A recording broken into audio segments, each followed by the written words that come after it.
Allez Cédric, comme toujours, on fait un débriefing rapide de cette rencontre. Ouais, pour débriefer de manière assez rapide, on fait une entame plutôt positive, où on affiche un peu les intentions qu'on voulait mettre sur ce match-là. On est cueilli à froid sur un coup de pied arrêté, où on lâche un marquage pourtant notifié au démarrage sur les feuilles de coup de pied arrêté. On est surpris. Et puis du coup, on se met à courir après le score, on doit faire le jeu, on doit être plus appliqué, plus déterminé. Ensuite, il arrive la mi-temps où les deux équipes perdent 2 joueurs chacune, ce qui nous oblige à remanier l'effectif pour la seconde mi-temps. Et ça nous a donné beaucoup de courage pour pouvoir revenir. Parce qu'on a joué une équipe bien en place, bien organisée, qui est invaincue.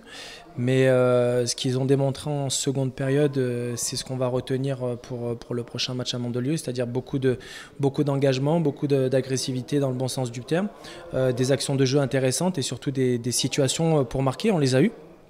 On va dire qu'on n'a pas été assez efficace dans la zone de finition. On revient au score, qui pour moi est logique par rapport à nos intentions de jeu. Maintenant, on n'a pas réussi à l'emporter, donc on est déçu pour les joueurs.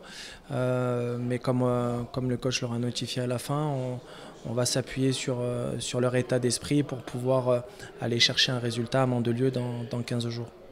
Alors, comme tu le disais, il y a toujours ce problème de finition, parce que des occasions, il y en a eu quelques-unes, en particulier en milieu, voire fin de seconde mi-temps. Qu'est-ce qui manque pour que ce ballon arrive au fond ? Et il manque le bon geste au bon endroit, c'est-à-dire dans la zone de finition. Là, d'entrée de jeu, Calderina Anthony a une occasion à 5 mètres du but. On se demande comment c'était possible là de la manquer, parce que les intentions de l'action étaient parfaites jusqu'à la finalité. Donc après, sans la concrétisation de ces actions, on ne peut pas faire fructifier le travail qu'ils ont mis en place et qu'on met en place depuis de longs mois maintenant.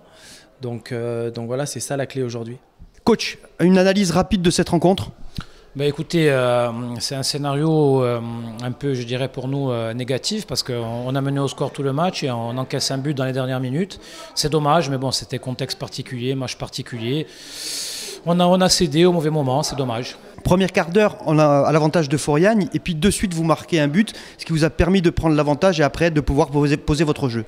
Oui, on a une équipe très jeune et c'est vrai qu'on a besoin de cette confiance. Le fait de marquer nous a permis de se libérer.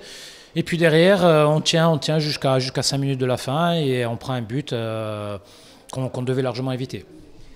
Les jeunes qui composent votre équipe, c'est des jeunes qui aspirent à passer sur l'équipe première ?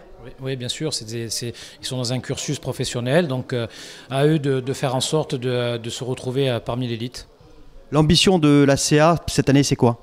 Nous, c'est toujours la même, c'est former des joueurs pour le haut niveau, un maintien rapide. Voilà, donc aujourd'hui, on n'avance pas trop parce qu'on fait beaucoup de nuls, on est toujours invaincu, mais c'est un point. Voilà, aujourd'hui, je suis un peu déçu. Sanno i nostri gol, sanno a